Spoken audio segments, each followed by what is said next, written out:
Thank you for your participation to a conference on opportunities for Japanese institutions in India's Mainland IFSC at Gift City today. 皆様、本日はグジャラート国際金融テックシティでのインド初国際金融サービスセンターにおける日本企業のための機会と題したセミナーにご参加いただきまして誠にありがとうございます。To begin today's event, may I invite His Excellency Mr. Shibi George, Ambassador of India to Japan, to give inaugural remarks.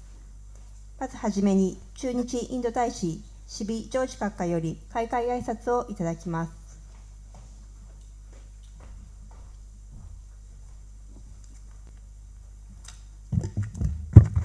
Good morning, everybody. Mr. K. Rajaraman, Chairperson of IFSCA, Mr. Takuya Sinu, Country Head and CEO of MUFG, Mr. Hiroyuki Mesaki, Country Head, India SNBC, Mr. Ajay Singh, Senior Executive Advisor of Mitsui OSK Lines, Mr. Sandeep Sikka, CEO of Nippon Life India, is here? Yes. Mr. Kinchi Saito, Councillor, Suzuki Motor Corporation, distinguished guests, my colleagues, ladies and gentlemen. It is my pleasure to address an esteemed gathering of thought leaders and friends from Japan's vibrant financial sector. I wish to bring to your attention Gujarat International Finance Tech City, or what we call GIFT City, and International Financial Services Centers Authority, or IFSCA, one of India's most transformative and forward-looking initiatives. The leadership is present here. I recall my meeting with Sri Rajaraman, the chairperson, almost a year and a half back, and the briefing I got yesterday and today is the kind of transformation which has happened in GIFT City in the last 2 years. It has emerged as a major point of attraction for investment into India. With everything that is possible, what an investor is looking for is now available in GIFT City. In fact, all the 3 major banks of Japan have huge presence. Other companies are coming in large numbers. Mitsui OSK Line has established its office there. So things are moving in the right direction. We are here to welcome more Japanese companies to come to GIFT City, come to India, and see how we can work together. When you talk about India-Japan relationship, we are at the best point in our relationship today. We continue to build that relationship on a daily basis. Let me tell you, not a single day goes without a good story being published in Japanese newspapers on India-Japan economic engagement. Every day, something positive is being happening in our relationship. More and more investment, more and more exchanges, more and more success stories are coming out. And this is the momentum we need to keep forward. When the world is facing multiple challenges, global geopolitical challenges, geo-economic challenges, these are 2 countries which are solid. One solid in our relationship, then solid in our values, democratic values. We work together. There is nothing which can stop us from achieving the targets which we have set for ourselves.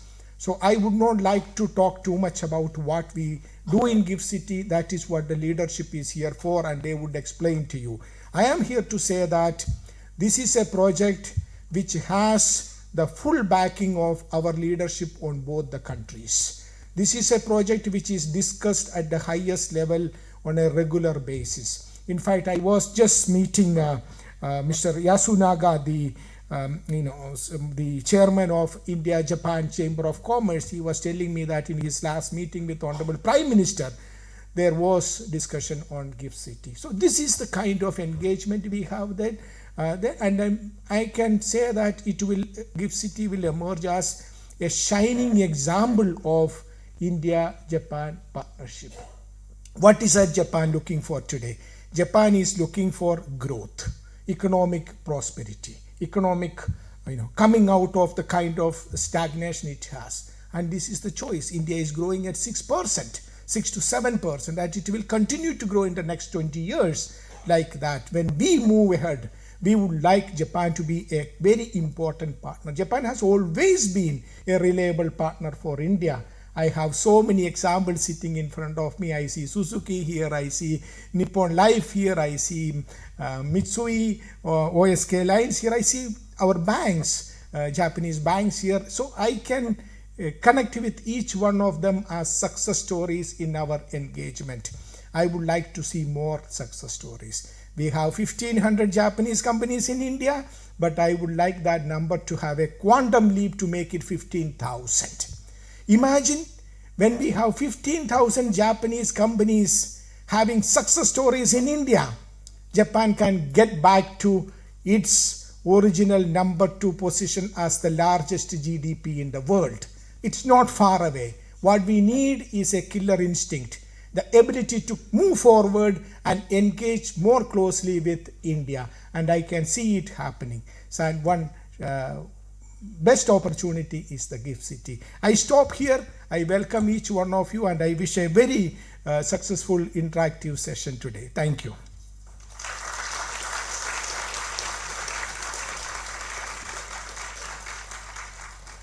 Thank you, sir. Next, I would like to request Mr. K. Rajaraman, Chairperson, International Financial Services Center Authority, to make remarks. 続きまして、国際金融サービスセンター局会長 K. ラジャラマン様よりご挨拶をいただきます。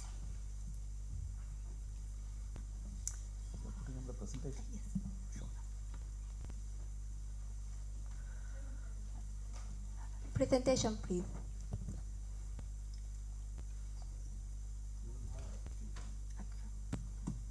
Or I will say next, no problem.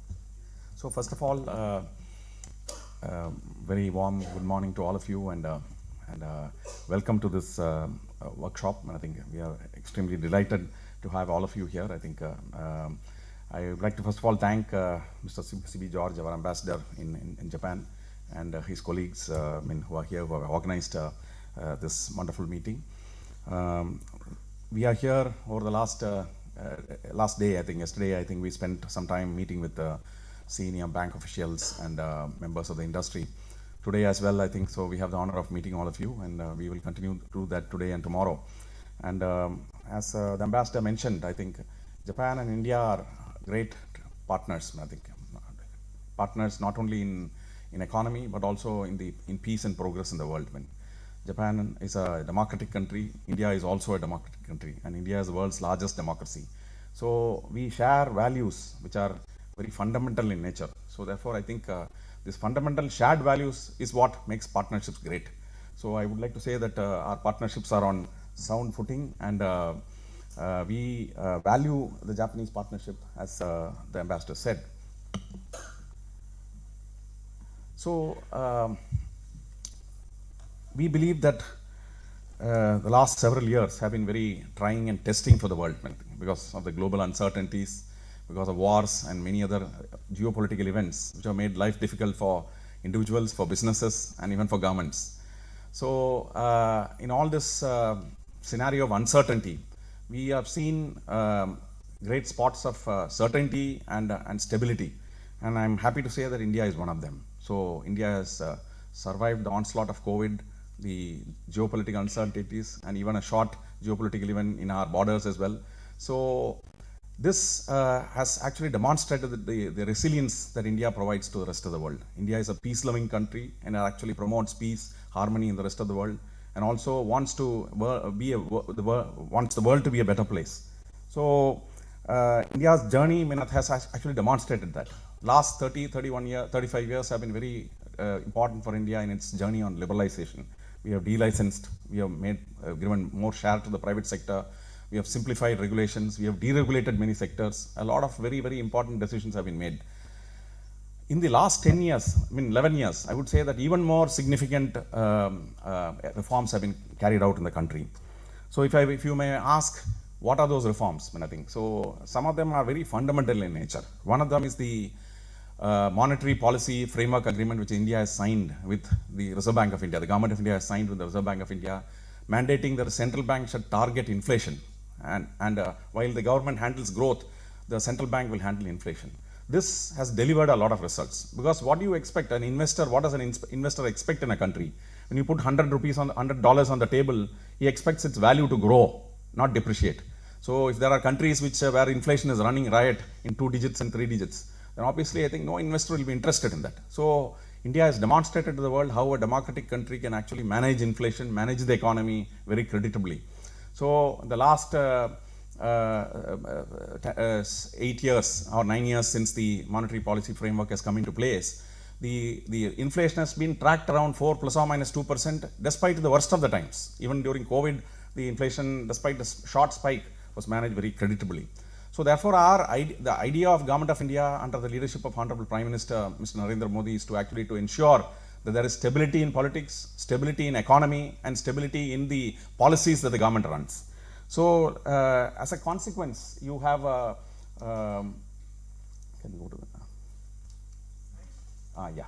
So the reforms that have been done in the last 10 years have actually paid off very well, I think, because if one were to say that India is growing at 6% plus, one has to look beneath the bonnet on what has happened that has made it possible.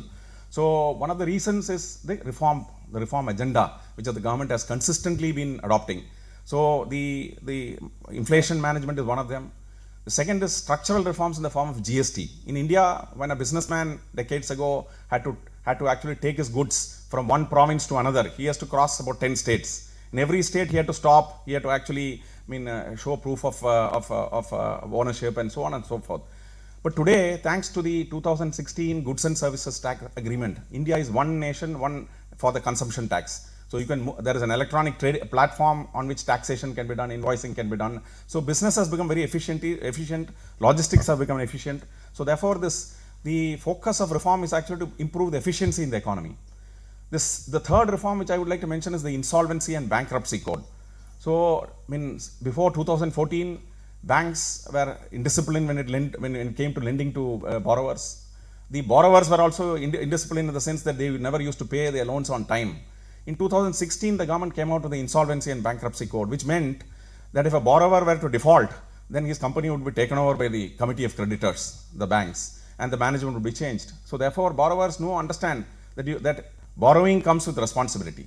So what has happened as a consequence? In the last 8 to 9 years, the balance sheet of the public sector banks have undergone a rapid, complete transformation. Their books had 13% gross non-performing assets. Today, they have less than 3%.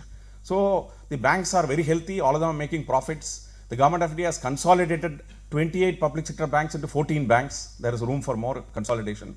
Insurance companies and banks have been recapitalized. So all the banks and financial institutions are today healthy. The fourth thing I would like to say is the reforms in the capital markets.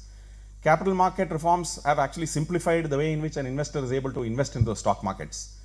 In 2014, there were 40 million trading accounts in the stock markets. Today, we have 190 million trading accounts in the stock markets. That means the number of people, especially the retail investors who are trading the stock market, has multiplied by 5-fold, thanks to the inclusive capital reforms done by the government of India. Today, an individual investor in the domestic India can make an investment of 100 rupees, which is $1, and I think using a systematic investment plan in mutual funds. Our friends from the mutual fund industry, Mr. Sikka is here. I'm sure that they will talk about the mutual fund industry in India. So the thinking that the reason why India has grown rapidly is the reform plan and the reform agenda and the reform trajectory. Reform is work in progress. A lot of work has been done, more work is being done. Let me also say that the trust of the foreign investors in India has remained unabated, I would say that. So India continues to receive more than $70 to $80 billion in the last several years. And this has been possible because foreign investors believe that India is a place that you can invest and you can be safe with your investment. On the democratic front, we are a world's largest democracy. We have strong institutions like media, parliament, judiciary, etc. So it makes it the world's, I think I would say the most diverse democracy. I think democracies are, are of different kinds, but our democracy is the most diverse. I think you have mountains, you have hills, you have islands, and all kinds of people. I think who live together in a very harmonious way. We have a young population, 65% of people under 35 years. And we have and one very important reform which I need to touch, because though it's not a subject matter of business investment, is inclusion. No country can go forward unless the bottom of the pyramid is actually also brought up along with the top of the pyramid. So the financial inclusion program led by the Honorable Prime Minister over the last several years has been very, very transformative, if I may say. I think in 2014, there were 540 million Indians who did not have bank accounts. Today, in the last 7 years, all the 540 million people have been given bank accounts. They are connected to the formal financial ecosystem. They are able to access bank for credit. They are using the bank account for making payments. They have a mobile phone, and they also have a national ID called Aadhaar. So using the Aadhaar, the bank account, and the mobile phone, today we have a foundation called the digital public infrastructure for all kinds of businesses. If a person in the bottom of the pyramid wants to make a $1 investment in the stock market, he can use this infrastructure to make it using his mobile phone. So that is the magic that has been created in India. Today, 50% of the world's digital payments are made in India, thanks to the universal payment interface that India has launched using this, the bank account, the Aadhaar, and the mobile phone. So as a consequence, the real income of the Indian citizens have gone up, and the number of Indian citizens who are living below poverty line, that is multidimensional poverty, has dropped from 24% to below 11%. So we expect that this process of social inclusion, economic inclusion, and financial inclusion by the government of India to actually be intensified over the next few years. The government is working on housing programs, housing for all, electricity for all, telecom for all, and road connectivity for all. These are all saturation programs, ensure that no citizen is left behind. Let me, next please. Yeah, next. Yeah, thank you. So, if you may ask, all right, I think you have done so much, but then what do we have looking forward?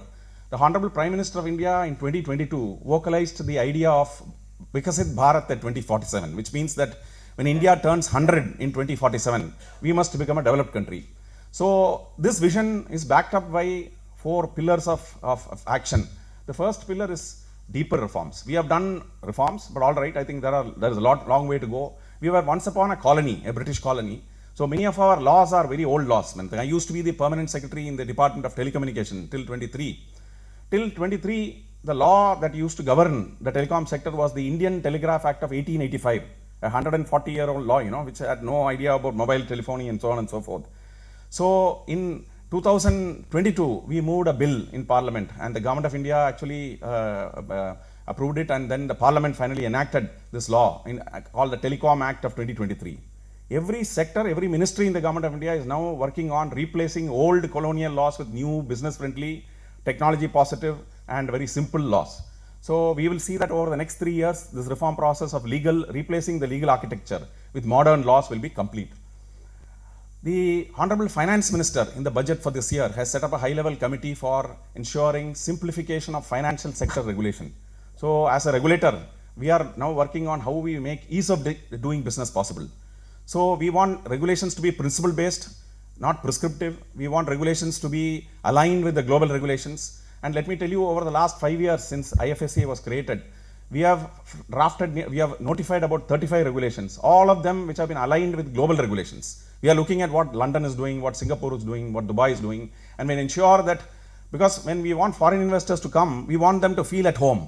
And they will feel at home when you have regulations which are aligned with the rest of the world. And we have done that, and every regulator in domestic India is also doing that. And the Honorable Finance Minister also has directed that all regulation making shall be consultative in nature. No regulation shall be made without consulting the market. So this has come into effect, and every regulator has now issued a regulation on how to make regulation. So this is the transformation that we are seeing in India now.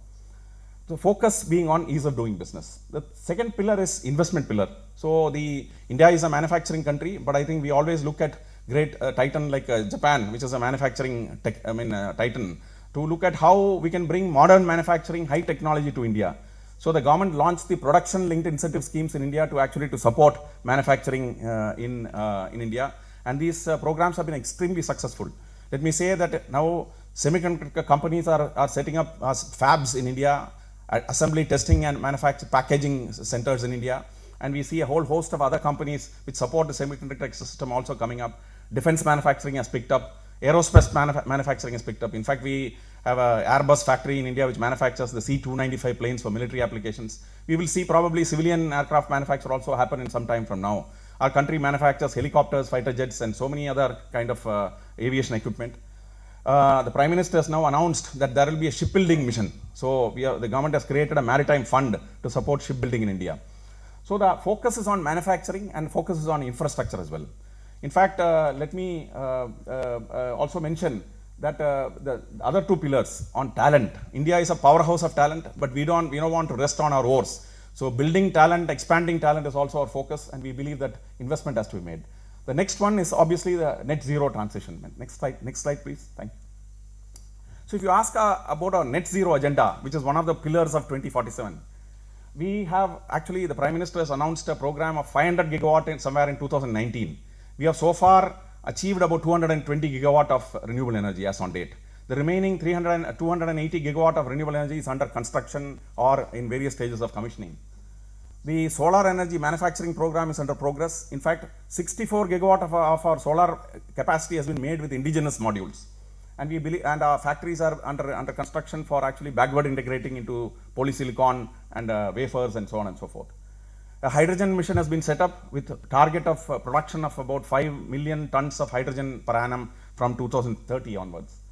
So finally, I think we intend to turn net zero by 2070. And let me say, just a few days back, a news in the media has stated that that renewable energy capacity is now 50% of India's generation capacity in India. So we will see that as more and more renewable energy commissioning happens, we will actually become a more and more green economy. Next, please. These are our infrastructure plans. I have not, this is too short a time to actually tell you about the big picture, but just to tell you about some of the core sectors in which infrastructure is being planned. You can see in the last but one column, the current capacity of this sector. And the vision of 2047 is actually to multiply this by 4 times, 5 times in all the sectors, be it urban railways or whether it is long distance railways or ports or aviation or so on and so forth. So a lot of very large infrastructure projects are going on in India, which where there is a tremendous scope for private participation. Next, please. So if you may ask how infrastructure is being built in the country, several decades ago, we were giving a lot of, asking the private sector to come forward and set up greenfield projects, that is projects where construction is involved. Then we realized that construction of projects are very complicated. So now what the government is doing is it is constructing the infrastructure projects and then turning over the commissioned project to the private sector. So this is called the National Infrastructure Monetization Pipeline. In the last 3 years, $45 billion worth of projects have been handed over to the private sector through a competitive bidding process, through what is known as toll, operate, transfer, or operate, maintain, and transfer kind of models. So there are a variety of things, including gas pipelines, transmission lines, and so on and so forth. Next, please. So India is also a wonderful talent house. In fact, the world's largest number of global capability centers are sitting in India. You name the chip company, they have their back office in India. I think we have the Intels, the Samsungs, the AMD, Nvidia, all of them have their engineering centers for designing the latest chipsets in Bengaluru, Pune, Hyderabad, and many other places. We will probably, if you look at the pyramid of GCCs, the chipsets, process engineering, those are all the top ones. In the middle, you have all this analytical centers, where you do research and so on and so forth. The bottom, you may have things like accounting, BPOs, and so on and so forth. The whole 1,600 GCCs in India employ 1.6 million youngsters, to serve the whole world. So India's talent is actually cost effective. It is also skilled. So we believe that I think there is an opportunity for Japanese companies to use the GCC ecosystem. I'm very happy to say that MUFG and many other banks have their back offices in India, and they are doing a fantastic job in improving your efficiency. Next, please. So I'll stop here to say that India is a great opportunity for all of you, and we also believe, while I also say that there are a lot of wealthy Indians who are also investing abroad, I think. So, and Japan is a wonderful place where I think probably some of them will probably like to look at acquiring companies, investing into the stock markets, and also kind of entering into joint ventures for economic partnerships. So with these few words, I will say that I will stop to say that the gift city is a way to invest into India. You may be thinking that what is this gift city? Gift city, there are already two ways of investing into India. One is you sit in Tokyo, you wire transfer $1 million yen into India and invest in the stock markets or in the board of a or in a company or something such thing and manage remotely.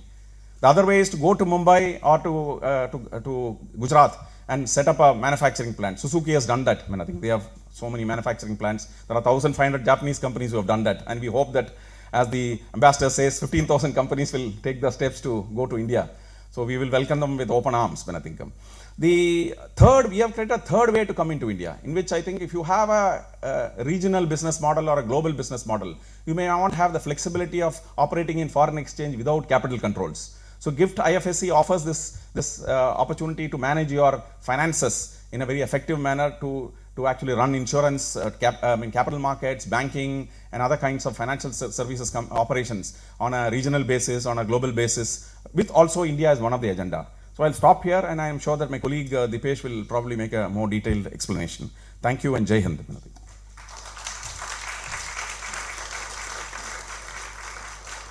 Thank you, sir, for your presentation. Next, I would like to request Dr. Dipesh Shah, Executive Director, IFSCA, to make remarks and presentation. 続きまして、国際金融サービスセンター局、Executive Director、ディペーシュ・シャー様よりご講演とご挨拶をいただきます。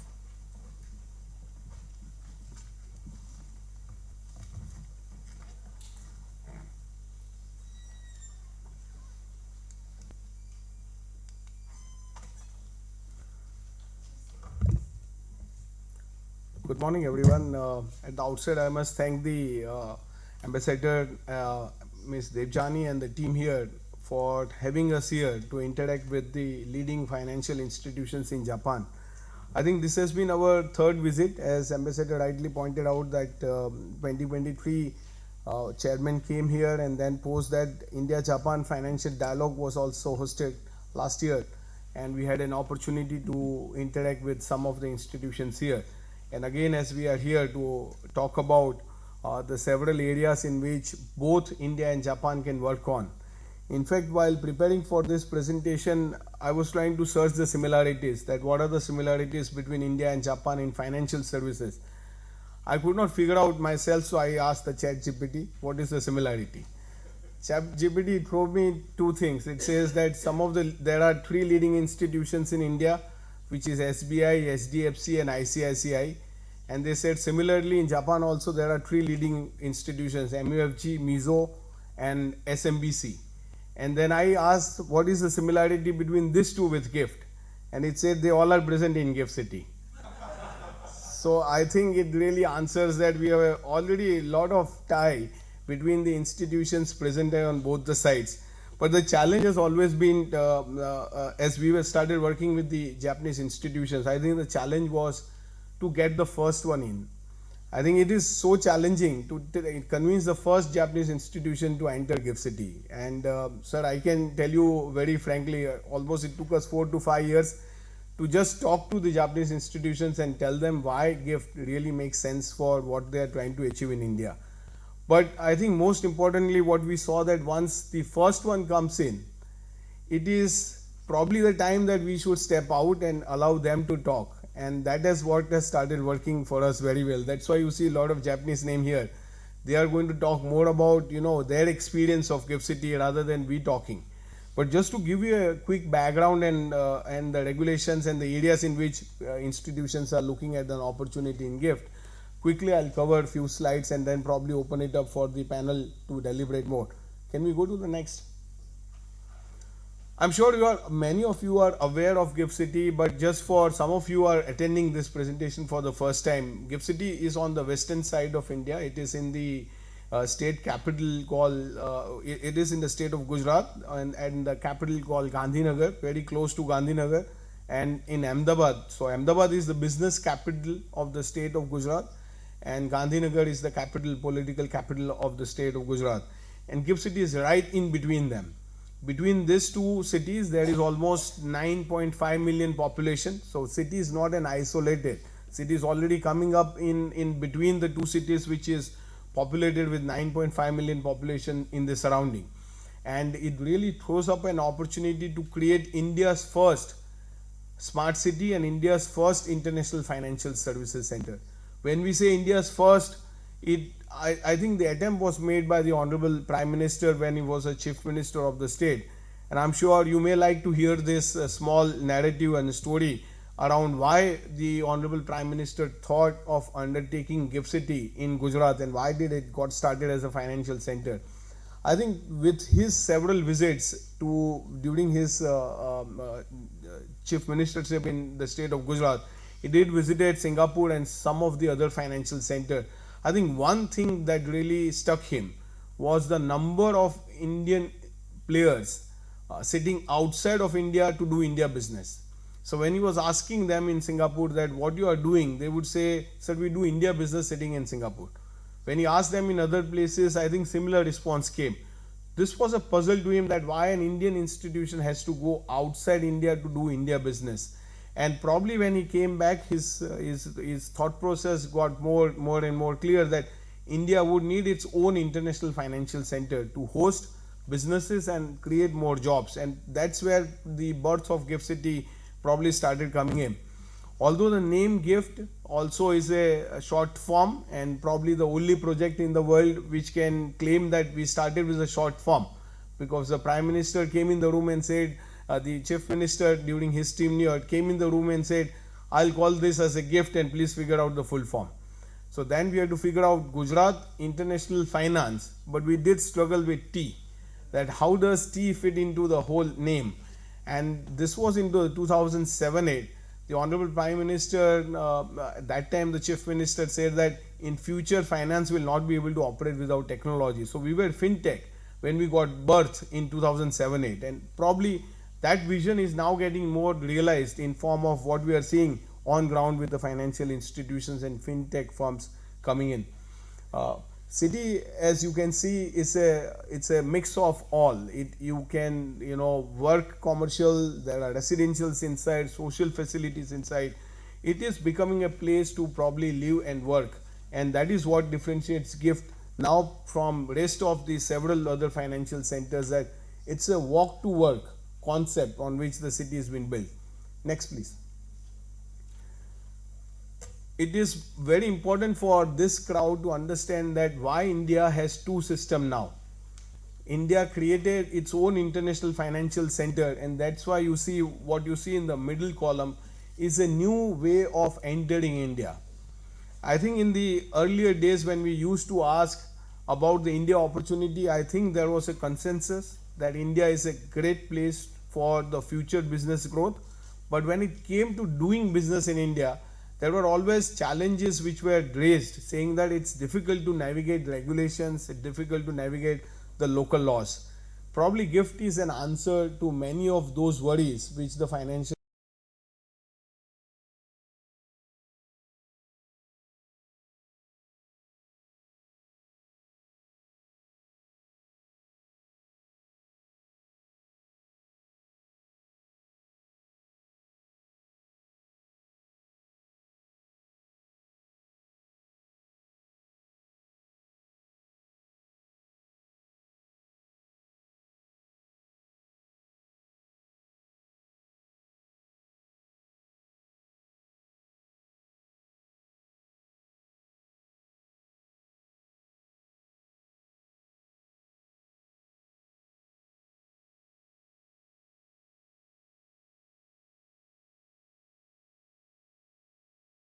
is again making an impact for the institutions, that they don't need to change their dealing currency into local currency while they are in GIFT.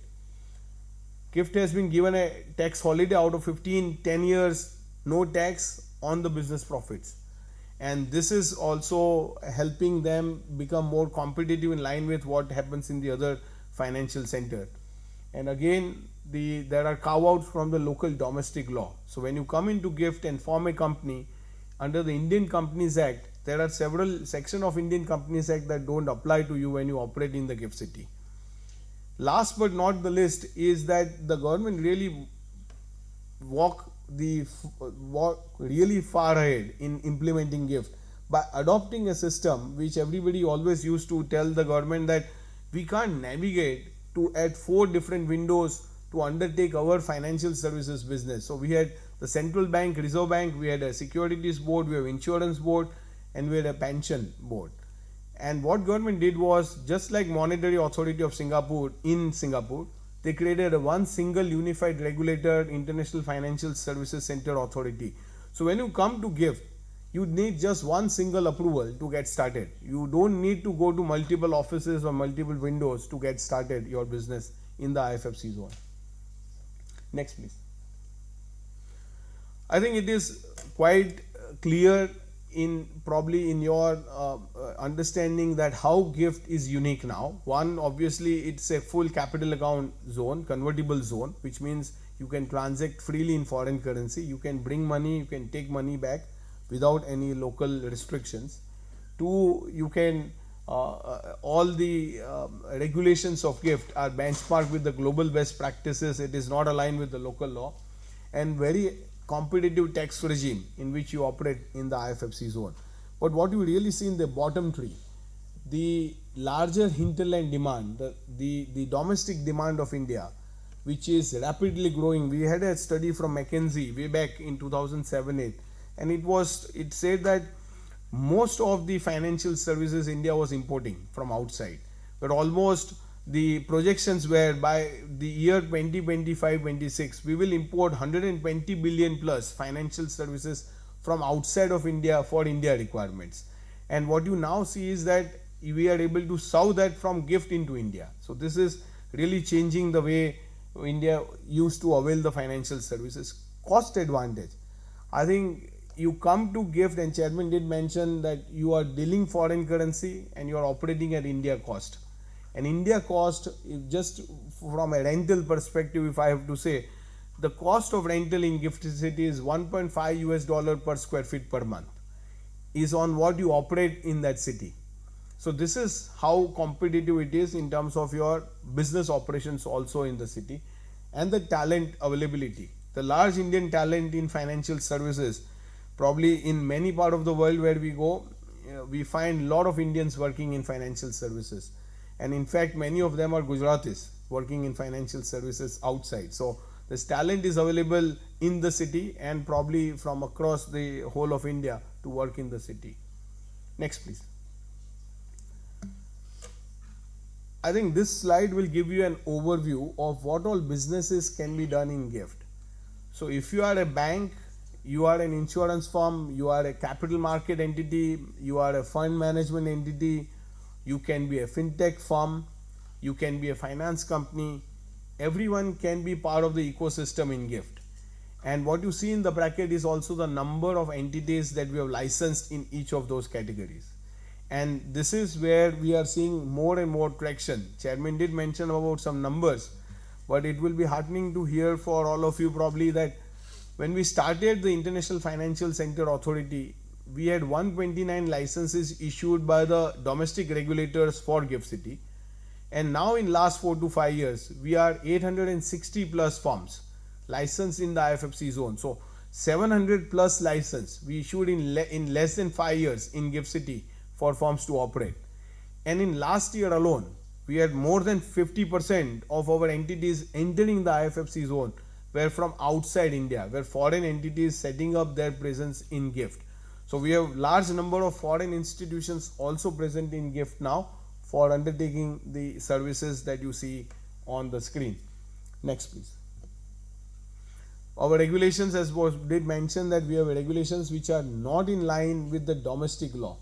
They are in line with the global best practices, and each of the business regulation that you saw has a regulation which is in line with the global best practices. Next, please. This gives a quick summary of where we stand in terms of the overall business. As I said, we are 850 plus firms. We are almost $90 billion of banking asset size. I was seeing the list of participants today, and I was glad to see so many banks participating today from Japan for this interaction. You can see $90 billion of banking asset size in GIFT, and out of this we can very proudly say that 36% of India's ECB, external commercial borrowing, has started going from GIFT City into India. And the success of some of your Japanese institutions and banks in GIFT is an example that they just entered in 2-3 years back, and their balance sheet size is now billions of dollars already built into GIFT, which again shows that their larger India exposure and larger India lending is all happening from the GIFT City now. We do believe that this number will keep growing very rapidly, because we were 31 banks few days back, we become 34 banks now, and in next few probably months from now there will be 36-37 banks in the ecosystem. So a lot of institutions from across the globe are coming and setting up. I would urge some of the banks present in the room today that if you are not present in GIFT, you should look at what your peer banks are doing. Probably you can have an opportunity, even if you are not present in India, you can still open up your branch into GIFT City, and this could be a great opportunity to access India at much simpler regulations and better tax competitive advantages. Go ahead, please.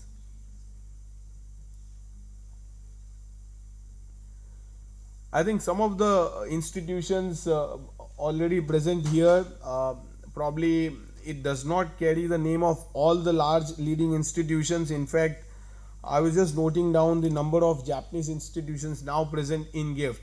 While we had the 3 leading banks, MUFG, SMBC and Mizo present, we also have Nippon Life, and we are glad that their India Aid is also with us today to talk about their experience.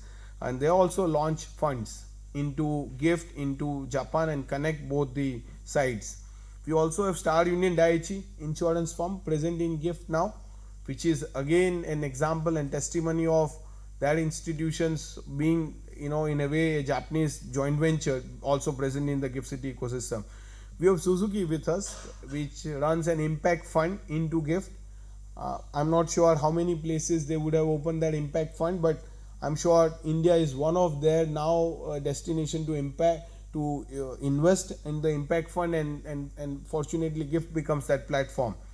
We also have MOSK lines, shipping lines, which is now present in GIFT as a ship leasing entity, and there are several more players, including your mutual fund here. We just recently met them in our office. I don't want to name them, but there are mutual funds in Japan which are now planning to open their presence into GIFT. So this is a good sign of seeing large number of institutions taking the advantage of GIFT at larger scale. I have one last slide, and probably that is the only slide that you will remember out of all the slides. Next slide, please. And this is the tax benefits, because financial institution works on the smallest of the margins. So for them, the tax incentives become the most important factor. We have, out of 15 years, as I said, we have 10 years tax holiday. There is no GST on the transactions that you carry out, and then virtually for you to serve India and serve global markets. So when you are in GIFT, you can serve India in dollar, you can serve within the IFFC ecosystem. In fact, the interbank borrowing lending is the biggest business that the banks are doing from GIFT, and you can also lend outside India from GIFT. So virtually all the markets you can serve, and at a very competitive tax advantage. We have a large number of other institutions and businesses, but I will leave it for the institutions present in GIFT to talk about it, rather than we talking more on the individual businesses. I'll probably quickly move to the last slide, where there is a QR code which you can just scan and download the whole presentation, so easy for you. Maybe if we can move to the last slide, it carries the QR code for people to download the presentation copy. But as I conclude, I'd like to thank all of you for taking your time out and being with us today in this important journey. And I'm sure seeing is believing. If you come and experience a half a day, 1 day in GIFT City, I'm sure you will really experience new India. You will also experience a new way of undertaking international financial services, and you will also experience how the regulators can be a more facilitator and not really a regulator. So we are right now playing the more facilitator role in the zone, and we are really very keen that you come and experience the IFFC zone, which is very different. Thank you very much for this opportunity. Thank you. Thank you, sir, for your presentation. Next, we will have a video from Mr. Nisarg Acharya, Assistant Vice President, Gift City Corporate Limited. Please see the screen. 続きまして、グジャラート国際金融テックシティアシスタントバイスプレジデント、ニサルグ・アチャリア様からのビデオを上映いたします。スクリーンをご覧くださいませ。Yeah, a very good afternoon to all of you. First of all, I would like to thank Ambassador Sir, Devjani Madam, and the entire team of the embassy here, Chairperson Ifka, and all the participants who took time to attend this session out of their busy schedule. Most of the IFSC part has been briefed. A lot of India story has been also briefed. I would like to talk about the macro understanding of Gift City, which is a project of national importance. It's a vision of our Honorable Prime Minister when he was the Chief Minister of the state, to create one of the finest international business district where the global companies can come, work and play and grow. So it's between the Ahmedabad, Gandhinagar as a overall ecosystem. So it's not an island where we are creating everything, because 67% of the built up area is dedicated for the commercial development. So we are creating some of the residential and the social facilities. Some of them are already ready, like school, hospital, clubs, hotels. Some of the residential are also available. It is connected through the metro system and the road connectivity with the Ahmedabad Gandhinagar. So just to give you an example, that Ahmedabad takes hardly 15 minutes. International airport takes 15 minutes. Gandhinagar, which is the capital, political capital of the state, takes 5 minutes to reach. And once the bullet train will be ready, which is again supported by Japan, from GIFT to BKC, Bombay, it will take hardly 2 hours 30 minutes to reach. So it will change the dynamics of how the businesses will come to GIFT. Overall GIFT, we are trying to create the city with the best in class infrastructure, because as we are attracting a lot of global business, we have to benchmark with other centers like Tokyo, then Singapore, Dubai, Paris and other stuff. So some of the infrastructure we have developed is for the first time in the country, such as the cooling system. So we have a centralized cooling system. We don't need a building level centralized cooling system or the split air conditioning, right, to put in your office. Second is the automated waste collection system. It's one of the finest waste collection system we have developed, where there is no human intervention required in waste collection, segregation or transportation. You will not see the transport waste truck running within the city to collect the waste. So this is one of the finest the infra development that we have done. Third, you might have seen lot of digging happening in terms of repairing and the maintenance of the infrastructure. You will not see that in GIFT. We have created underground tunnel which are around 7 by 7 meters, which takes all the utilities within it, and that makes GIFT as a digging free city. So you can go inside the tunnel, you can repair and maintain, which reduces the operational cost and the capital cost of GIFT, and also for the companies who are operating there.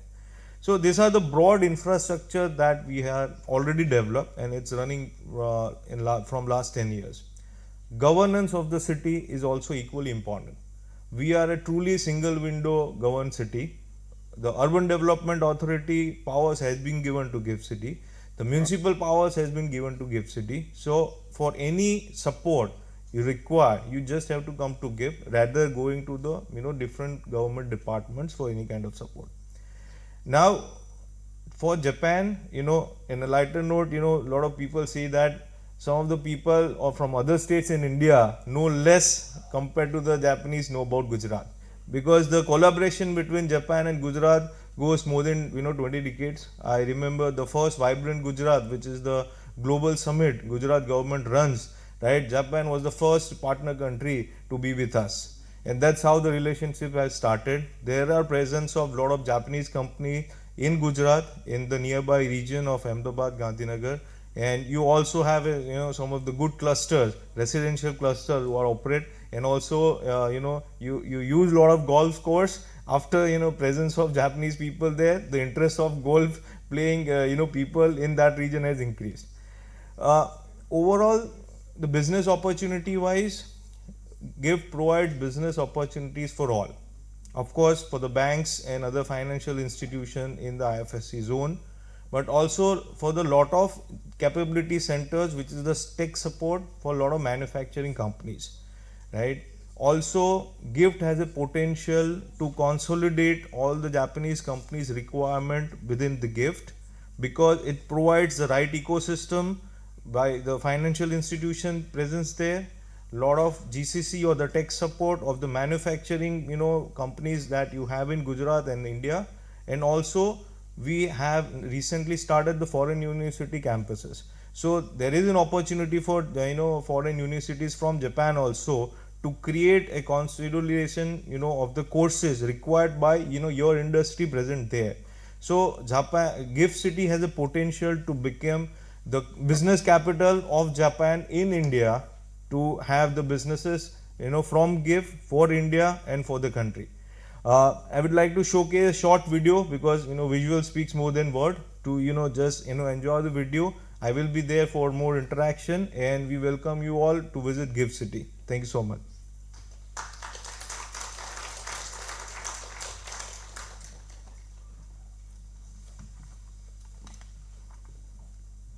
Thank you, sir, for your remarks. We will have a panel discussion from now on. Yes. So next we will have a video. Video from Mr.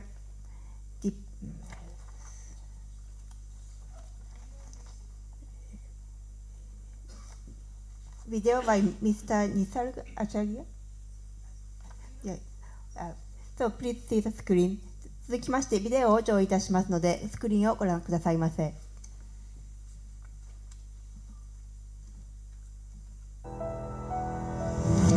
India, the world's largest democracy, is well on its way to becoming the world's third largest economy, targeting a $5 trillion milestone. This extraordinary journey is propelled by streamlined business practices and efficient fiscal transactions.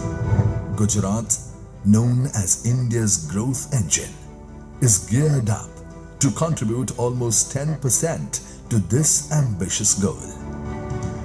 Visionary leadership, political stability, pro-business policies, a vast skilled talent pool, entrepreneurial spirit, and state-of-the-art infrastructure have propelled Gujarat's unbridled growth as an economic powerhouse. In 2007, when the concept of smart cities was evolving, our Honorable Prime Minister Shri Narendra Modi, the then Chief Minister of Gujarat, laid the vision to gift the smartest city to the country.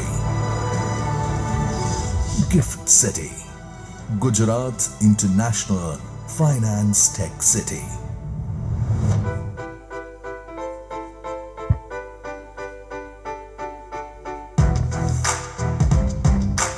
Today, the first operational smart city of India. Recognized by the Ministry of Urban Development, Government of India in 2015, GIFT City has set a benchmark for upcoming smart cities in the country. GIFT City is India's first platinum-rated city, the highest certification as a greenfield smart city, and is a leader in the country to ensure 100% green development with green certified buildings and fit-outs. This all-round green-centric development strategy makes the city unique in sustainable urbanism practices.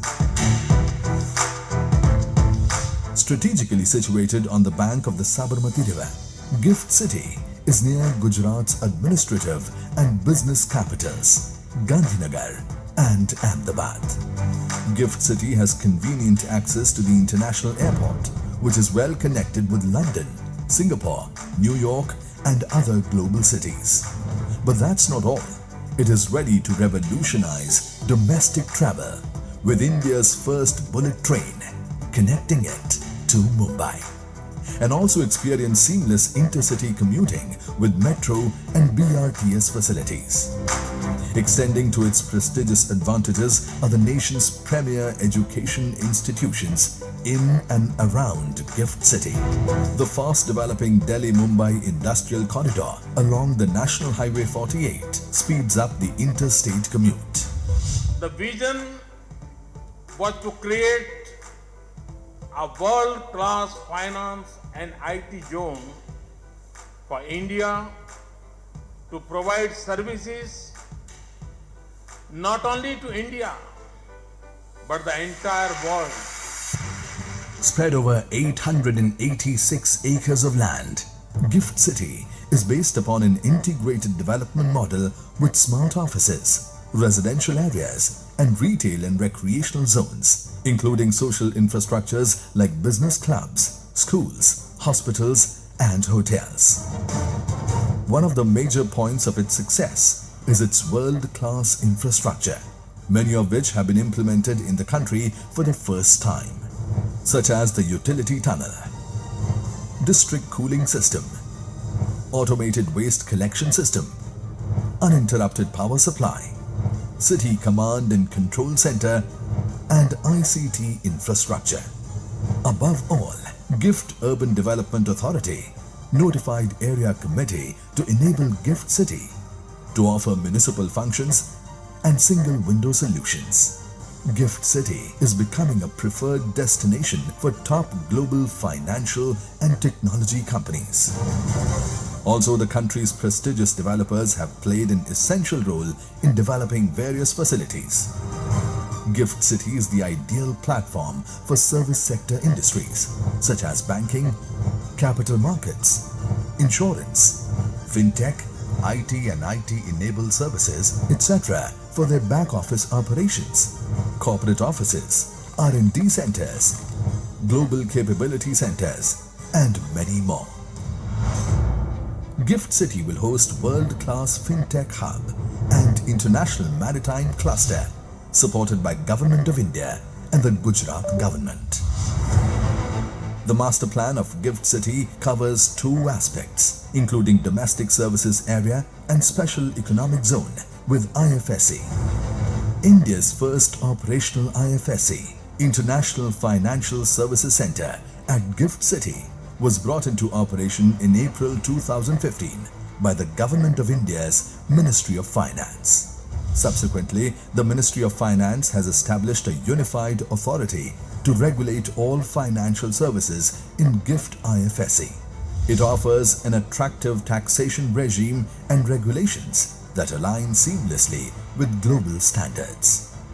In just a few years of operation, the International Financial Services Center at Gift City has witnessed daily trading volumes on international exchanges surpassing billions of dollars.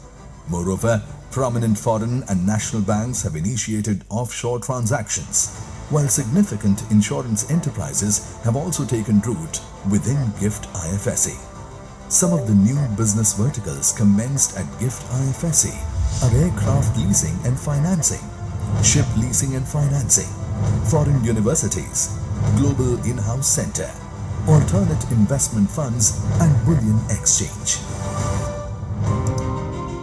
From trade and industry point of view, Gift provides multiple benefits to businesses, one leading to another. The smartest city is a gift to Gujarat and the nation. India's most preferred and profitable investment destination. Gift is where living a quality life looks complete. Gift is where smart landscape means sustainable living. Gift is where sports, cultural, and entertainment events keep the city alive with exuberance. Gift City, India's first operational smart city. and IFSC.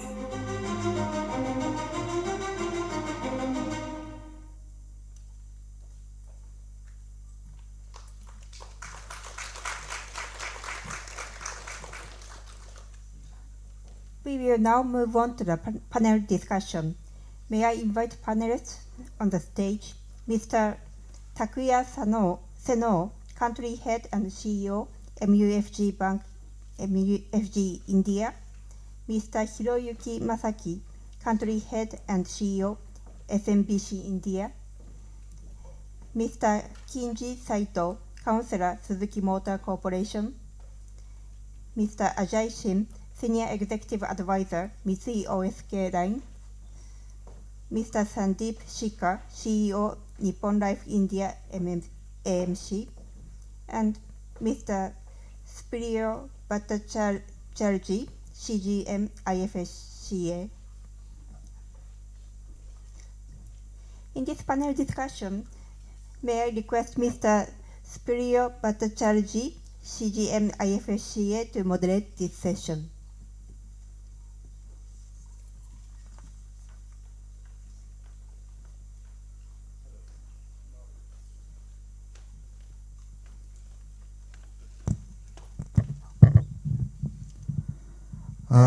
Good afternoon, rather. Konnichiwa to all of you. Respected Ambassador, Madam Chakravarti, Chairperson IFSCA, and my colleagues and my friends from Japan. Let me start with the conversation we had with the Ambassador yesterday morning, and when he said that, people who have bet on India, regardless of what the political situation, geopolitical situation has been or is going to be, have prospered, have not lost out. And in this panel, basically, you have people who have bet on India. I mean, their bet on India is far beyond GIFT IFSC, but they have also bet on GIFT IFSC, and through that, they have redoubled their bet on India. And the idea of this session is to hear from, in their own words, how their bet has paid off and how they plan to, add more to their bets in the future. Just a quick round of introductions. I'll just introduce myself and request panel members also to introduce themselves briefly. I look after the banking and payments regulation in IFSC. That's very short introduction from my side. And can I request each one of you to introduce yourself, please? Thank you so much. Just the language, just to let you know, there is two-way translation. So if you feel comfortable, for the sake of our friends speaking in Japanese, others would be able to hear it. I leave it to you.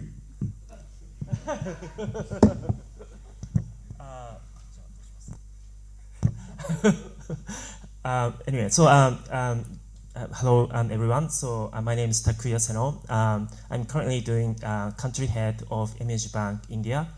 Our bank has 6 branches all over India, including QCD. Maybe that's it. Hi, good afternoon, everybody. मेरा नाम Mesaki है.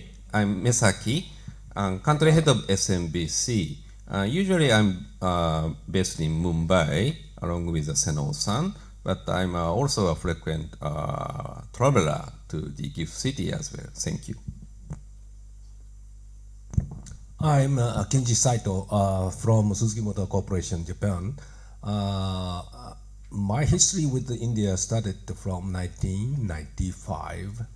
It is more than 30 years, and I know the bureaucracy of India, know how it is complicated and all the things, but for these 2 years, we are so surprised at the the goodness of the gift city and IFSC people. So that's my introduction to you. Thank you.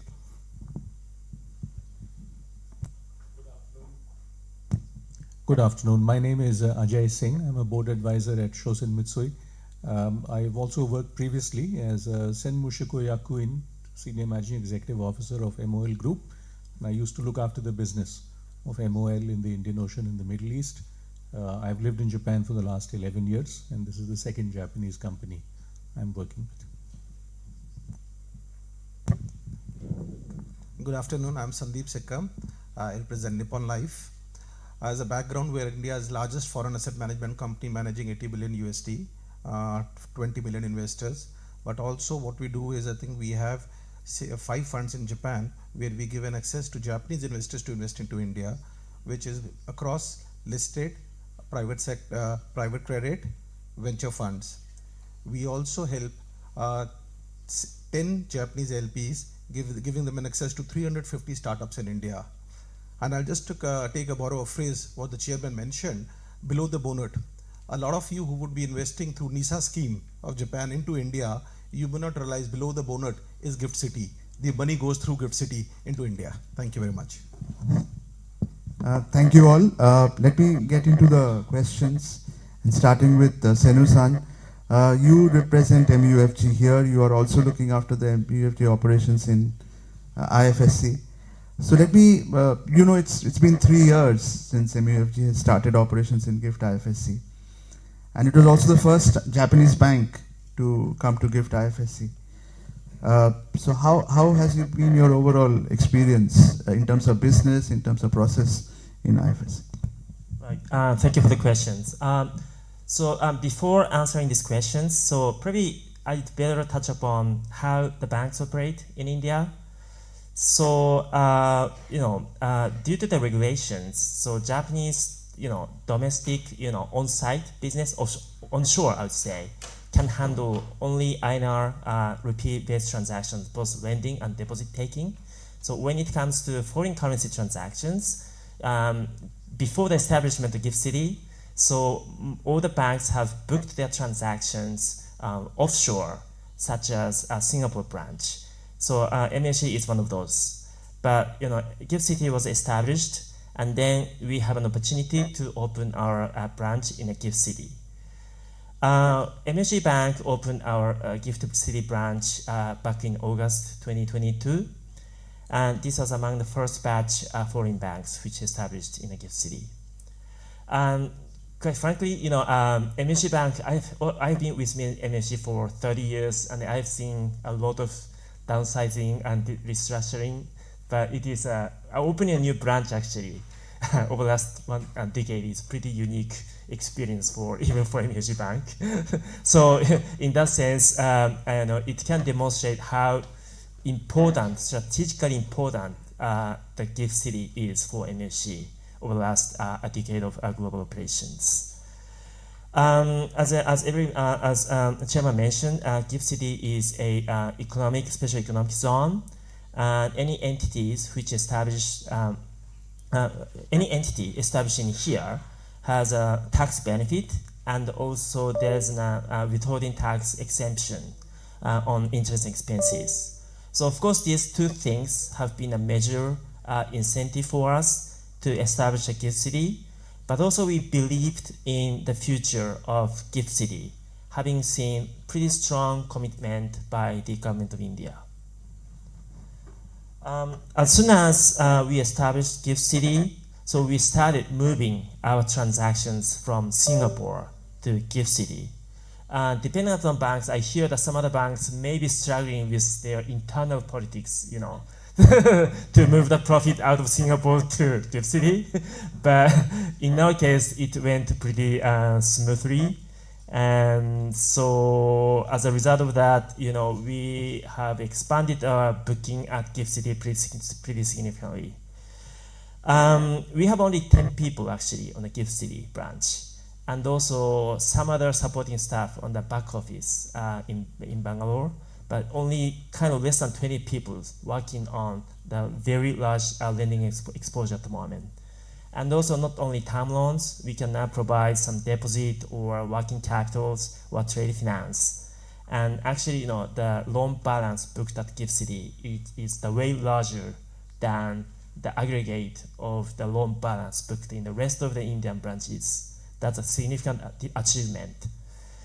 We have been working with IFCCA pretty closely since the establishment, and their office is just walking distance away. Very cooperative, very quick response, and we have been attending a lot of official and unofficial roundtables. I would note that gift regulation has been evolving day by day, and the regulator is happy to hear the voices of the market, and then they can act they can take actions very quickly. So we have been pretty comfortable with being here over the last 3 years. Thank you. Thank you. Let me now move to Saito-san and his role in IFSC. He runs a subsidiary which is called Next Bharat Ventures IFSC Private Limited. I got to know a little about it yesterday during the dinner at Ambassador's residence, and I was telling him that probably he has visited more part of, because of this venture fund, he has probably visited more of India than I have or ever will. So can you, Saito-san, talk about this venture fund that you are set up in IFSC, just to give an example of how different kind of activities can work out of IFSC? During our more than 40 years experience in India, we have got a lot of customer contacts, and thanking to the Society of India, people of India, we could grow in today's situation. We are now producing more than 2 million units of the Piku a year, and we will expand it to 4 million within 10 years. So that is our scale of the business. But still, we could get in touch with only a part of total 1.4 billion people in India. And we consider a lot of people are waiting for the lives which has some vehicles, motorcycle or automobile. So we consider the so-called next billion population, next billion people in India is the future of India. And if it is so, it is the future of Suzuki. So because of this, we considered let's support entrepreneurs who makes the business, who makes the people in the rural areas making their jobs or increasing their incomes, whatever in the agriculture area and the new business area, some craft area. A lot of job can be made by very small scale. So 2-3 years we are investigating this kind of opportunity, and we decided to have a venture capital in India. And we had the discussion with the friends of the venture capital and whatever, the funds people, and how to do it. Oh, Saito-san, if you go to the normal way to establish the fund in India, it will take 1 year, 2 years to do it.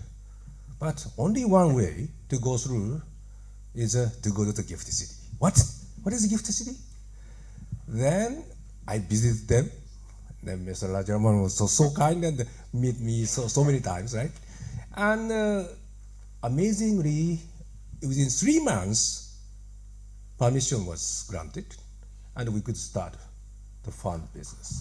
So that was my magic. And now we have already done first and the second cohort of this entrepreneurs residency program, which involves 13 first batch and 17 second batch entrepreneurs to do the business, small, medium size in the rural area, to make many people in these areas more business or more revenues, and their lives happier. That is going on. So I'm very happy to say that using the gift city facility made us such a possible way to go for the future. Thank you.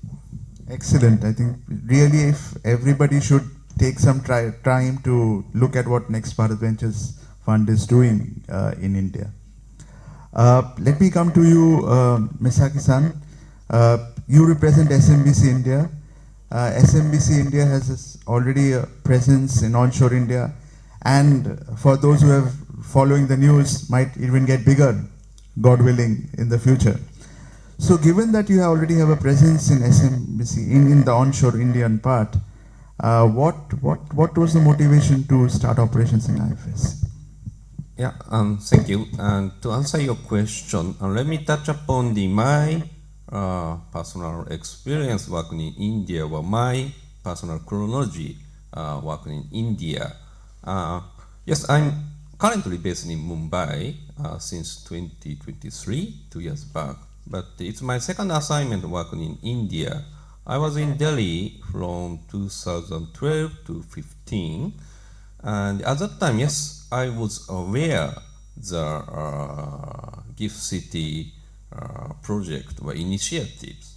And of course, yes, I was seriously contemplating whether we should go or not. But I'm afraid at that time, our conclusion was not now.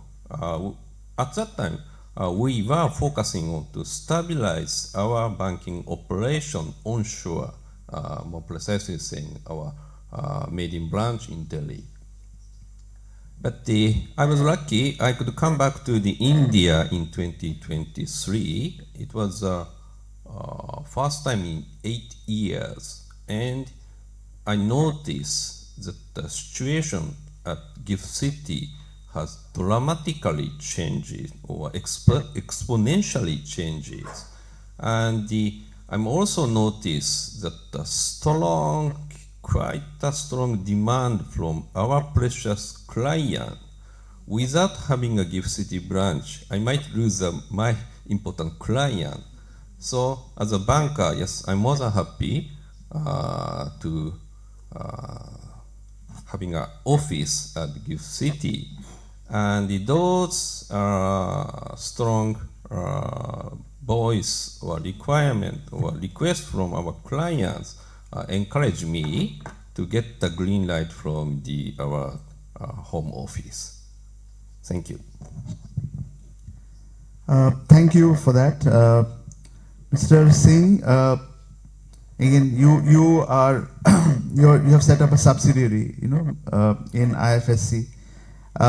So what is the business does your Mitsui OSK Lines subsidiary is currently undertaking in IFSC, and how do you see the demand in your business area, which is shipping, evolving in India in the years forward? So we are doing, we have actually got 2 subsidiaries in Gift City. One is for shipping, which is our main business. We are a major shipping company. In Gift City, we have registered a subsidiary which owns a certain number of ships which are chartered to Indian customers. Actually, we are also thinking of adding ships which are chartered to international customers. And the second subsidiary is to do with real estate ownership in India. So we have invested in properties, for example, in Gurugram, which is just outside Delhi, and also property outside Chennai. These are real estate, commercial and industrial real estate. But the ownership of those companies is through our subsidiary in Gift City. And the reason why we invest through Gift City in both shipping as well as real estate, and maybe in future other businesses, is because of various reasons. First of all, there's financial efficiency. So as the colleagues from IFSCA explained, there are tax advantages to investing through Gift City. We'd like to take those tax advantages. It makes a good difference as far as profitability is concerned. To be honest, other places where shipping industry is located, for example, Singapore, they also offer similar tax advantages, but the cost of doing business in India is actually much lower than Singapore. So we can also then take advantage of lower costs at the same quality as far as the people are concerned, as far as the physical infrastructure like buildings, office space, energy, everything else is concerned. So it makes sense to invest in India and invest through Gift City. Gift City is not the only place where we have a subsidiary. We also have another one in Mumbai, also for shipping. So we are present at various locations. We have 11 offices in India. But Gift City is becoming very attractive. The second reason also is because it's receiving a lot of direct attention from the very senior levels in the government of India. So IFSC obviously is part of the Ministry of Finance, which is a very important agency, and they're taking this approach to solve problems and specifically attract certain sectors. So we get the advantage of being able to represent or make requests for any changes in policy or any difficulties which are being faced, and those things are taken up very seriously. When the Finance Minister of India visited Japan, she came to this very auditorium, she made a speech. The ambassador kindly gave us an opportunity to raise a few points. It was followed up. She asked that we should write with some specific points. I wrote a letter. I met her when I went to India after 2 months, and those issues were taken up in terms of the changes in the shipping policy of the country, which makes it more attractive for us to grow. So these are some of the reasons. In terms of the second part of your question, the changes in what sort of demand we expect, very simply, the shipping industry is going through a huge amount of potential growth in India. It's driven by the underlying growth. So for example, our customer sectors, energy or steel making or automobile production, all of these things are growing very fast in India. India is adding, for example, in the energy sector, every 5-6 years, India is adding about 300 gigawatts of power generation capacity. Every 5-6 years. Now 300 gigawatts is the size of the total power generation in Japan. So this is being added every 5-6 years in India. This has actually happened in the last 6-7 years. Now if you look at what that means, the demand for liquefied natural gas or oil or renewable energy. For renewable energy, 75% of the growth is happening through renewables. So then we have to transport solar panels to India. In the energy space, India is also, many people don't know, it is the largest exporter of refined petroleum products in the world. Second biggest is the US. So actually India imports a lot of crude oil, but then it also exports. So India has been, for example, the largest supplier of gasoline and diesel to countries like Iraq and Iran in the past. So these countries have a lot of crude, but they don't have refineries which are as efficient or as big as Indian refineries.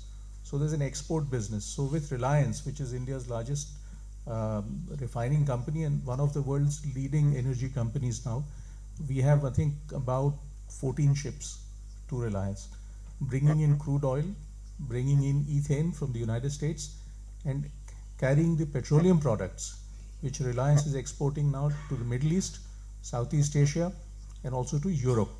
So that's one of the changes. Steel making, we expect the capacity of Indian steel making to increase threefold by 2032. Therefore, steel making also a driver of demand. So there's a whole host of sectors in which we see the demand for shipping increasing. Right. Coming to Sandeep. Sandeep, you represent the biggest asset management company in India, and although to be honest, you don't advertise it too much in India, but I know your returns have been phenomenal in certain sectors. So again, the question is that you are there already in India, so why Gift City again?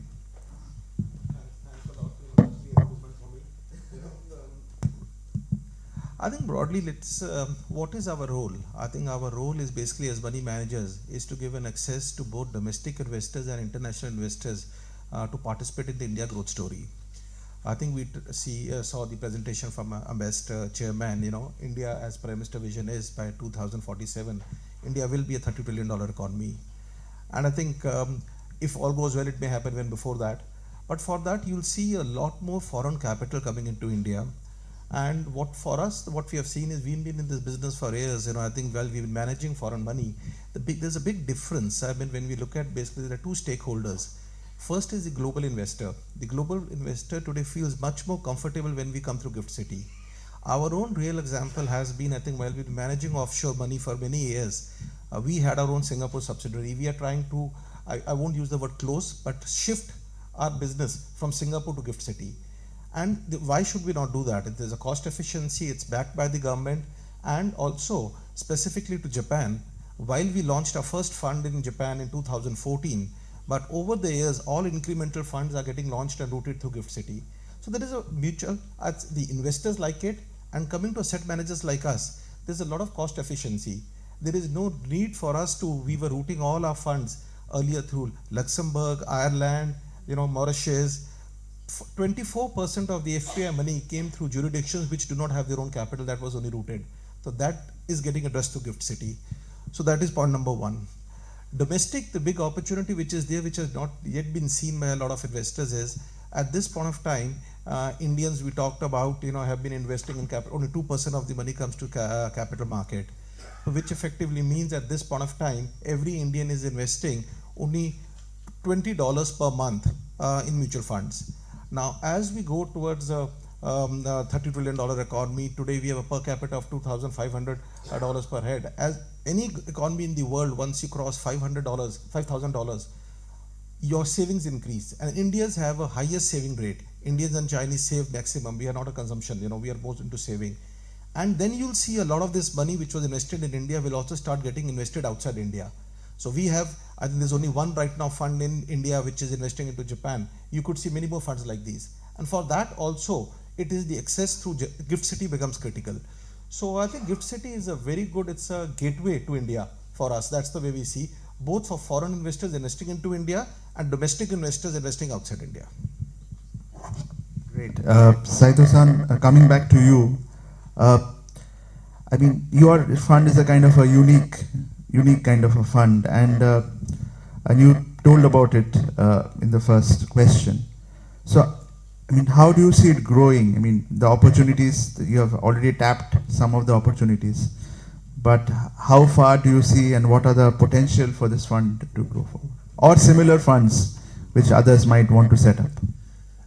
Actually, I don't want to inform the other people to do it because we want to do this only by ourselves. But considering the huge potentiality of India's economic growth, as many people said, the set of the infrastructure, digital public infrastructure, starting from Aadhaar, IDs, biometric, the certification, plus 3-4 years they use UPI, QR code payment. Even for the in the temple they pay money by QR code, right? And nobody is paying the cash to somebody else. That is not only the city but also in suburbs. And I visit lots of villages now every month. And in India, farmers' house is not made by mud, no, concrete. Okay, they live in the good house, so good house. And 10 of the family members has at least 2 smartphones. And all over the India, even in the suburbs, in the rural areas, 4G internet is available. Because of this, I am chased by the email from the Suzuki headquarters in Japan. Actually, every day when I visit villages, and they see the smartphones, not TV. They use smartphone for the entertainment, even for the kids. Can you believe? This is the reality of the agricultural villages in India now. And they pay all the money from their bank account directly to other person's bank account using the UPI. Because of this accumulated data in the bank account, this makes the people's credit score easily. Now, once a week, all the people receives his own or her own credit score and the limit of amount you can borrow. Can you believe? In Japan, this is not available. Even in the villages, everybody can enjoy this kind of facility. And it means even some lady who did not work, and now she had some time to work, then she wants to do some business by herself. She wants to borrow money from the institution, and she can apply to that from the smartphones. And she said, please watch my financial record. If then it is permitted by her, financial institution can watch it in 15 minutes using the AI and all things, give her the permission to borrow money to some extent, something like up to 1 lakh, something like this. 1 lakh means 100,000 rupees. This is possible. Any part of India, even in the rural areas, they can have this kind of facility. They have opportunity to start business. And this UPI infrastructure, payment infrastructure, makes in future everybody can be an e-commerce owner individually, not rely on some big company like Rakuten-san or something like this. No, he or she can start the e-commerce by herself. This is the potentiality of India, and this individual in a rural area will have a business opportunity by themselves, and they will grow. We have to facilitate our construction of a manufacturing plant more. That is excellent. No, very well made points, and I just want to emphasize that one of the financial institutions who access Gift City would also be able to access some of the infrastructures that are used, like say credit scoring is a very important part of lending, and that is already an inbuilt infrastructure. That's been an effort that IFSCA has been making, that all the infrastructure that banks in India get, onshore India get to avail, the IFSC entities will also. We are already there almost, and we will improve it as we go forward. Senu-san, now that you have witnessed the development and growth of IFSC firsthand, now why should Japanese financial institutions, based on your experience, look at IFSC in a strategic way? Okay, thank you. I think there are a lot of kind of advantages that the Gift City can provide, such as tax incentives and open and flexible regulator, and cost efficiency and the location, which most of them have been covered already. So maybe I probably focus on maybe a couple of points among these. So first thing about talent. So at the very with a cost efficiency, that's one of the points that I want to note. So as I mentioned, our Gift City branch is run by only 10 people, and then they are handling amount, $1 billion of amount, which is comparable to the balance held by some of the major Asian branches actually. So that is really an amazing evidence that the talent pool in the Gift City is already amazing. And also, that's really something that I want to highlight. With the cost efficiency, that's another point, compared against Singapore or Dubai. Another point I want to highlight is a kind of location. So it's somewhere between the Middle East and South Asia, and also India mainland is there. So it has a good access to the airport, as mentioned already, and access to the Middle East, Europe, and Southeast Asia. So once you establish an entity at Gift City, maybe the Gift City entity can cover from the Middle East, maybe Europe to Southeast Asia. From the time zone perspective, it is located in a very good place. So probably, maybe some of the Japanese companies don't have maybe justifiable business already in India. But if you just look around the broader area, including Middle East and South Asia, maybe you can justify entering into Gift City. Perfect. Ajay, if I can come to you now. Now you're an old India hand, right? You were with Shell over 20 years ago, before MOL. So what do you think has changed in India over this 20 years? Maybe 1 or 2 points you can make. These are the critical things that have changed. Yeah. That's a very interesting question. So obviously a huge amount has changed, and everyone knows the statistics about the economic growth rate and the size of the Indian economy, so we don't have to go into that. But I think let me take 1 or 2 examples, simple ones. So one is what Saito-san already alluded to, is I think his point is it's very inclusive growth. And the fact that so many mobile phone penetration and bank accounts open, this means there's basic fundamental demand is created by bringing up hundreds of millions of people into the economy. So I think the way to explain that is when I started Shell's investment 2001, the poverty rate in India at that time, according to the World Bank, I think almost 50%, almost half the population was living below the International World Bank poverty line of $1 per day per person. 2024, the same World Bank did a survey, that population is now around 4%. So you can see a huge amount of uplifting of people that has happened, and these people are now consumers. So India's demand is not just sort of, short term or it may go away, nothing like that. These are people who are now fundamentally consumers. The confidence level of these people has changed.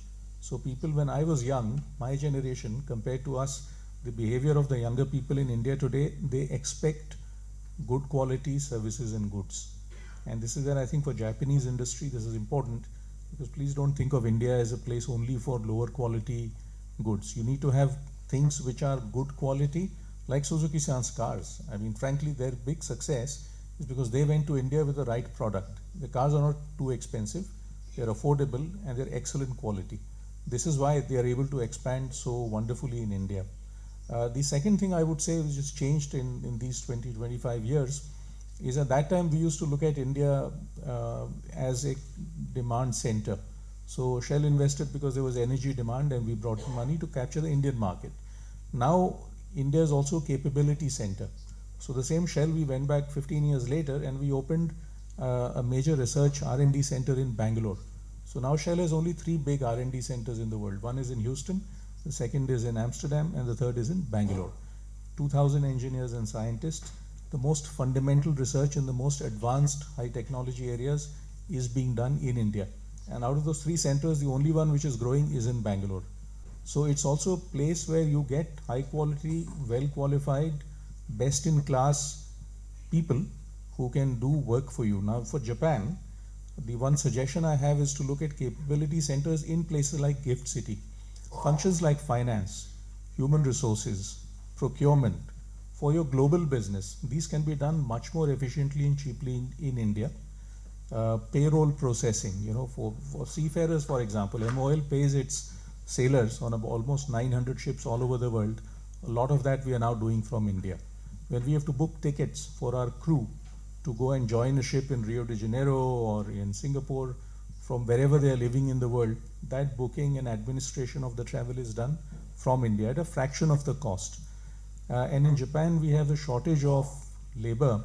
So please think if our HR and finance departments can outsource a lot of this work to places like India, the Japanese staff who are available in Japan can then be utilized for other functions where higher productivity and your higher level of education and so forth, that can be better utilized. So please think of India also in terms of a capability center. I think that's the second big change I would refer to. Great. Misaki-san, you have been working in Asian, other cities in Asia like Singapore and Hong Kong, and one of the things that those cities offer is what we call merchant trading, or trading goods and commodities. What is your take on the potential of commodity trading? Because in Japan we also know the big trading houses enter into that business. So do you think there is a potential for Gift City in doing that? Yeah, thank you. Yes, thank you very much. I have an experience working in Hong Kong almost 15 years before. And at that time, yes, Hong Kong was treated as a so-called gateway to China at that time. I refrain to make any comments on the current status of Hong Kong because it has been a long time ago. But at that time, yes, so many trading companies are quite active in Hong Kong. And if we see the map of the Hong Kong and the south part of China, behind the Hong Kong, there is a Shenzhen, Dongguan, or Guangdong. So many factories are there. And Hong Kong was utilized as a trading hub or a kind of a re-invoicing function. And if I see the map of the state of Gujarat, of course, yes, Gift City is there, but not only the Gift City, but yes, there is a Sanand district where so many enormous numbers of car producing. And of course, we have Hajira, so many steels are producing, and we have port of Mundora, etc., etc. So it's still just my personal intuitive hypothesis, but I could see a kind of similarity. I also noticed that some companies who is doing a business in Singapore, they are also doing a kind of a re-invoicing function there, but they are also facing a kind of cost inefficiency of the high rent or salary there. And yes, as many of my friends already covered, there might be an opportunity that the Gift City could be an alternative place. Thank you. Sandeep, last question to you for the session. And I want to ask you about your advice to Japanese corporates about looking at Gift City. But I also can't let you go without recommending, based on your expertise, about the hottest sector of the Indian economy where the next investor should invest. I'll take the second question first. If India was a stock, this is the stock to bet on. So there's no better stock in the world than India. So if you have to take any exposure anywhere in the world, it should be in India. So I won't go by sector, but I'll go by the country. That well defended. And I think coming to the other point, I think very difficult to give an advice, but I think let me give our own real example. We are today India's largest foreign asset management company, and all of you will be happy to know it's a Japanese company which is the largest. And Indians have always been very comfortable with Japanese brands. So let me give you an example. My first car, my first TV, my first AC, everything was Japanese. But when it comes to financial product, things could be a little different. So I think for the way we see it is, clearly the first thing which the trust factor is already there. There is a lot of commonality between Indian culture and Japanese culture. And there are many things which can be complemented. So for us, as Nippon Life, I think we are the most successful international subsidiary of Nippon Life Group, which is a 130-year-old company. So that tells you there's a big opportunity. Having said that, India is also a complex market, because when I say complex, not from a problem point of view, from an execution point of view, it is the largest, one of the largest landmass. Every 100 kilometers, the language changes. I think in Gift City, when we look at it, how we sell our products in Ahmedabad, Gandhinagar, and Rajkot is different. So it also requires a very different kind of an execution and understanding. So one of the key things when we look at Nippon Life, we see our success story. A is the patience capital that Japanese companies have. It has to be long term, because many of the, I will not want to sound, because when I'm sitting in Japan, I'll say, if any foreign company has a right to win in India, it has to be a Japanese company, because I think there's a long-term patient capital, the long-term planning, and culturally there's a lot in common. Internally, we use a phrase, it's what makes a company successful, a Japanese company in India, is the Indian passion and the Japanese perfection. And that is the combination which makes it success. Excellent. I think that was a very, very nice way of ending this conversation. Thank you all for taking your time out and talking to us. And thank you all for listening patiently. Wish you all the best. Thank you.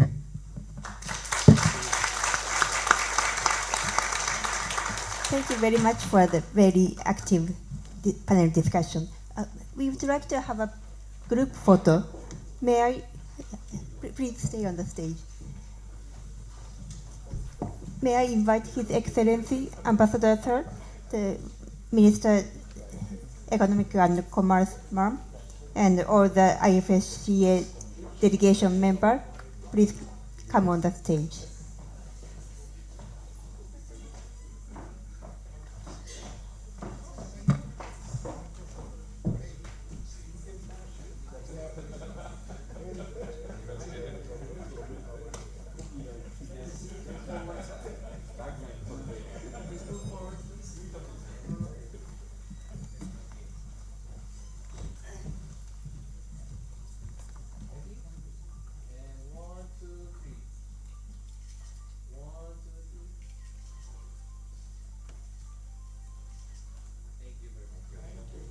Thank you very much.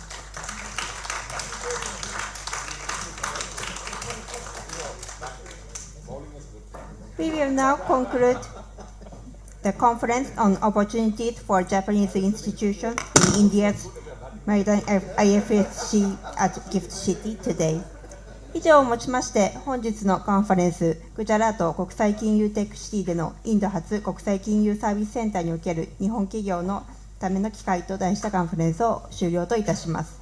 ご参加いただきまして誠にありがとうございました。